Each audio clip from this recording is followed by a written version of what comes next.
मुल्क का एक चैलेंज है पानी का। कायरा साहब अब इधर आगे रुक जाए जरा, अब आपसे बात करनी है पानी पे। अब हुकूमत ने जो है, अब मैं बिलावल साहब की स्पीच सुन रहा था, मैं सिंध के जो हमारी पार्टीज है उनकी स्पीचेस सुन रहा था। धरने सिंध में चल रहे हैं, प्रोटेस्ट हो रहा है, और बिलावल साहब भी कह रहे थे कि सिंध के ऊपर सिंध का पानी जो है वो लेना नामंजूर है। ये तमाम चीज़ें वो कह रहे हैं। लेकिन दूसरी तरफ गवर्नमेंट ने आज, फेडरल गवर्नमेंट ने ट्वीट किए मिनट्स ऑफ द मीटिंग, जिसमें president of Pakistan Asif Ali Zardari chaired a meeting on green Pakistan initiative at Aiwan Sadr 8 जुलाई। तस्वीर वगैरह भी तो दिखा दें जरा, जिसके अंदर ये बताया गया कि प्रेसिडेंट जरदारी ने तो बैठकर पूरी हुकूमत के साथ, हमारे आर्मी चीफ भी थे उसके अंदर, हमारी आई थिंक हुकूमत के बाकी एहलकार लोग भी थे, प्रेसिडेंट ने उसको लीड किया, और उन्होंने इस कनाल को, जिसकी मुखालफत पीपल्स पार्टी अब कर रही है और कह रही है कि सिंध का पानी चोरी होगा उसके अंदर, उसकी तो अप्रूवल दी प्रेसिडेंट आसिफ अली जरदारी ने। तो आप पंजाब से भी हैं लेकिन आप पीपल्स पार्टी से भी हैं कायरा साहब, तो एक ऐसा इनिशिएटिव, ग्रीन इनिशिएटिव, जिसमें प्रेसिडेंट जरदारी ने अप्रूवल भी दिया, जिससे चोलिस्तान की 12 लाख एकड़ जमीन जो है उसका फायदा भी हो रहा है, बंजर जमीन का, और उसमें सिंध का पानी भी चोरी नहीं हो रहा, ये कहा जा रहा है। तो उसमें क्या एतराज है, क्यों सिंध की पार्टीज और पीपल्स पार्टी इसकी मुखालफत कर रहे हैं? देखिए, सदर को किसी मीटिंग के अंदर ब्रीफिंग दी गई होगी, मैं उससे इनकार नहीं कर सकता, मुझे नहीं पता। लेकिन क्या सदर हमारे आईनी ढांचे के मुताबिक सदर का कोई एग्जेक्टिव अथॉरिटी है कि वो हुकूमत की किसी मीटिंग को चेयर करें और वो चेयर करके किसी की अप्रूवल और डिसअप्रूवल करें? क्या सदर का ये इख्तियार है आइन के तहत? Answer is no. Answer is this कि ये इख्तियार हुकूमत का है। हाँ, अगर सदर को किसी वक्त ब्रीफिंग दी गई होगी, दी गई होगी, वहां पे डिस्कशन हुई, उसके कोई मिनट बने होंगे, मुझे उससे इनकार नहीं है। मैं तो ये कह रहा हूं कि पानी का मसला ये मिस हैंडल हुआ है, अभी भी मिस हैंडल हो रहा है। हमें चाहिए कि पहले इस मामले को समझें, कि इस मामले को कूल डाउन करके, पानी हसास तरीन इशू है, ये मेक और ब्रेक वाला काम है। ये मुल्कों के दरमियान जंगें और कौमों के दरमियान तसादुम पैदा कर सकता है, लिहाजा लाइफलाइन है ना। लिहाजा इस मामले को अभी तक जिस तरह हैंडल किया गया है, हुकूमत अगर बना देती है केनाल, फिर क्या करेंगे आप? पीपल्स पार्टी क्या करेगी? विड्रॉ कर लेगी सपोर्ट इनसे अपनी? देखिए, इस हुकूमत से सपोर्ट विड्रॉ करे या ना करे ये एक और इशू है। क्या जो हमारी सूबों के अंदर नफरतें हैं, अगर वो बढ़ जाती हैं तो क्या मुल्क चलेगा? पहले ही ये सूरत हाल अच्छी नहीं है, अगर इसके ऊपर और ट्रिगर हो जाएगा तो क्या वो बेहतर होगा? और तीसरी बात यह है कि फर्ज करें किसी वक्त ऐसी कोई मीटिंग हुई जिसके अंदर एक डिस्कशन हुई और वेग टर्म में बातें हो गई। अब सारी डिटेल तो एक एक नहीं होगी ना उसमें, कि कहां से पानी, कितना पानी किधर जाएगा, कौन सा जमीन आबाद होगी। वहां तो एक लार्जर सीन के ऊपर बहुत सारा ग्रीन इनिशिएटिव डिस्कस हो रहा है। हम भी मीटिंगों में बैठते रहे, आप भी बैठते रहे, मेरे दोनों कोलीग्स बैठते रहे। कभी ये भी हुआ है कि मीटिंगों के अंदर आधे घंटे की, पौने घंटे की मीटिंग में जो काम पूरे सालों में जाके होना है उसकी डिटेल? सर, मैं क्विकली हुकूमत का रिस्पांस ले लूं कायरा साहब, क्विकली, फिर आप दोबारा काउंटर रिस्पांस दे दीजिएगा क्विकली जरा। भाई सूबों के नफरत, एक मिनट कामरान, मैं नहीं इजाजत नहीं सर, जरा हुकूमत का रिस्पांस तो ले लें। मेरी मजबूरी है, मैं ये बयान नहीं कर सकता, मेरी मजबूरी आप जानते हैं। मैं बता दें, तो मेरी गुजारिश सिंपल ये है, मैं जानता हूं, बिल्कुल बता दें। हमें पानी के इशू पे जो हमारे फोरम्स हैं कॉन्स्टिट्यूशनल, उन फोरम्स को एजिटेट करना चाहिए। जो मिसट्रस्ट सूबों का है, उस सूबे के मिसट्रस्ट को दूर करना चाहिए।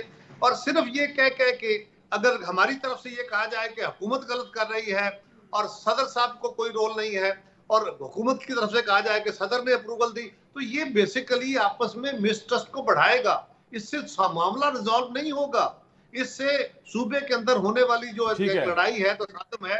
एक जो अपोजिशन ने वहां पे एक ह्यू एंड क्राई शुरू किया है, जो कि खिलाफ हकीकत भी हो सकता है। सो इसको बड़ा वाइजली और कूलली हैंडल करने की जरूरत है, रादर देन कि हम ब्लेम गेम में जाए। कायरा साहब, बहुत शुक्रिया। मुझे पता है बड़े मुश्किल हालात में आप एक फैमिली कमिटमेंट में आप आए, थैंक यू। कायरा साहब की जगह मैं आपको कर दूंगा, लेकिन उन्होंने जो कहा ना कि सूबों के अंदर नफरतें फैलेंगी जी, मैं उस पे देखें, और अगर सिंध आपके साथ नहीं हो तो फिर आप क्या करेंगे? आपकी तो हुकूमत इनकी सपोर्ट में खड़ी है पीपल्स पार्टी। देखिए, पहली तो बात यह है कि कोई भी ऐसा काम जो सिंध के मुफाद में नहीं होगा वो हम करेंगे ही नहीं। लेकिन पहले कि हमारे मुफाद के खिलाफ हो रहा ही है। मैं उस पर आ रहा हूँ। देखिए 14 मई 2024 को पहली ब्रीफिंग दी गई सदर साहब को इस प्रोजेक्ट। अगर मेरी बात सुने, वो कह रहे हैं ब्रीफिंग की कोई वैल्यू नहीं ना है। नहीं क्योंकि president is not a deciding factor ना यार। मैं बताता हूँ कैसे है। 14 मई को पहली ब्रीफिंग दी गई, 15 मई को ग्रीन पाकिस्तान इनिशिएटिव के हेडक्वार्टर सदर साहब गए, उधर फिर ब्रीफिंग हुई।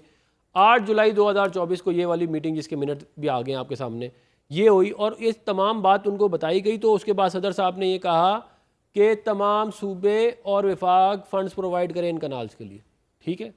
अब सदर साहब खाली सदर नहीं है, वो उसके बाद वो सिंध के अपना पीपल्स पार्टी के को चेयरमैन है या सिंध में हुकूमत उनकी है। एक सवाल है मेरा, तो अब बात ये है, प्रेसिडेंट की कोई हैसियत नहीं। पहली बात तो इस फैसला साजी में अगर हो भी, मैं आपके एक लम्हे के लिए मान भी लूँ कि सिंबॉलिक वैल्यू पीपल्स पार्टी के करता धरता है वो। जब रिएक्शन आया सिंध से, पीपल्स पार्टी खुद मजबूर हो गई। प्रेसिडेंट ने खिताब नहीं किया, चलो मैं मान लेता हूँ वो जेनुअली बीमार हो गए, मैं ये नहीं कह रहा जो लोग कह रहे हैं जेनुअली बीमारी होंगे, लेकिन बिलावल भुट्टो का खिताब तो आपको मैंने सुनवाया है। उन्होंने ये कहा है कि सिंध के ऊपर हम पानी नामंजूर, नहर नामंजूर है, सिंध का पानी चुराने नहीं देंगे। मैं इस तरफ आ रहा हूँ। तो अब सर देखें ना, सदर को छोड़ दें बाप, सदर की कोई हैसियत नहीं है इस वक्त। अगर सिंध की अवाम खुद पीपल्स पार्टी का चेयरमैन बिलावल भुट्टो उसको अपोज कर रहा है, फिर आप क्या करेंगे? नहीं, हम कोई ऐसा काम मैंने पहले ही कह दिया है कि हम करेंगे नहीं। फिर आप नहर बनाएंगे नहीं? फिर 12 लाख एकड़ का ग्रीन इनिशिएटिव क्या होगा? देखिए मेरी गुजारिश सुन लेना, जब तक इसके ऊपर कंसेंसस नहीं होगा ये प्रोजेक्ट ऐसे नहीं बन सकते। अगर वो ये कहें कि जी हमने जिस तरह कालाबाग डैम पे नहीं हो सका ना आज तक, मिसाल हमारे सामने एग्जांपल है ना, वो कहे जी हमें नहर नहीं बन, हमने दरिया सिंध का पानी नहीं दिया, आप क्या करेंगे फिर? देखिए पहली तो बात ये है कि हमें अपनी प्रायोरिटीज़ देखनी चाहिए ना।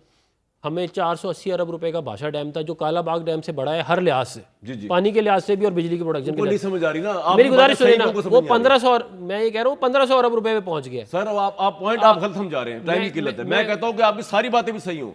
अब अगर ये पॉइंट आ जाए कि वो स्टेप फुट इन कर दें कि जी अब सिंध की आवाम का सेंटीमेंट ये, चाहे वो गलत सेंटीमेंट, नहीं बनाएंगे, आप नहीं बनाएंगे? बिल्कुल नहीं बनाएंगे।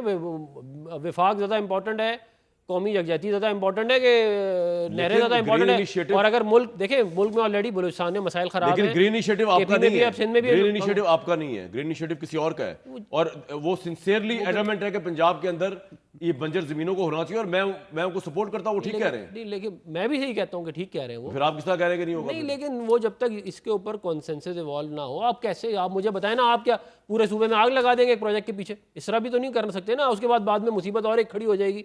पहले हमने ऐसे फैसले किए। आप ये कह रहे हैं कि green initiative, regardless of green initiative, अगर सिंध नहीं मानता तो फिर कैसे करेंगे? नहीं हो सकता। मैं आपको बिल्कुल वाज़ेह तौर पे बता रहा हूँ। उसकी वजह है, देखें, अगर हम पानी के ऊपर इस मुल्क में हमने लड़ाई शुरू कर दी ना, तो ये विफाक को इतना ज़्यादा डैमेज होगा कि ये रिपेयर नहीं हम कर पाएंगे। तो सोच समझ के हमें। वैसा आप सोच रहे होंगे कि पीपल्स पार्टी या सिंध को तो नाराज करने के लिए बिल्कुल तैयार नहीं है हमारे भाई अफरान साहब, लेकिन तो आपकी पार्टी जो है उसको कौमी धारे में शामिल करने के लिए तैयार नहीं है। उसको ये टेररिस्ट समझते हैं, अगर मैं जो समझाऊं, क्योंकि तकरीबी कार्रवाई समझते हैं उनकी एक लेवल नीचे सेमी तकरीबी। जी अफरान भाई, अवैस साहब, देखिए बात यह है कि असल में मसला ये है कि जो नेशनल इश्यूज इस वक्त जो बड़े गंभीर किस्म के सामने आ रहे हैं, अनफॉर्चुनेटली हुकूमत जो है उनको इशू ही नहीं समझती। ये एक तरफ नज़र उठा के देखते हैं और वहाँ से सिग्नल सुकून का मिल जाता है तो कहते हैं सब सुकून है। ये नहीं देखते हैं कि ये बड़े ख़तरनाक मसाइल हैं। और मैं सर एक मिनट, आज अवैस भाई आपके साथ बहुत गुफ्तगू शुरू के 14 मिनट, मुझे ब्रेक के लिए कहा जा रहा है, मैं आपको बात बता के ब्रेक लेता हूँ। बात यह कि आप लोगों ने इनके साथ वो की है ना कि ख्वाबों में भी अगर उनको नजर आता है इमरान खान प्राइम मिनिस्टर दोबारा बन गया तो अनारकली की तरह दीवारों में एक दीवारी और एक अनारकली नहीं होगी। अफरान साहब से लेकर शहबाज शरीफ तक लाइनें लगी होंगी अनारकलियों को इमरान खान दीवारों में चुनवाएगा, ये इनको पता है। तो मी डाई और you die, better you die. वो तो औरंगजेब ने अपने बाप को 20 साल कैद रखा था भाई। तो ये तो पॉलिटिक्स इतनी गंदी है, पावर पॉलिटिक्स, वो डरते हैं इस काम से कि अपनी जिंदगी बचाओ, उसको अंदर ही रहने दो सुकून से।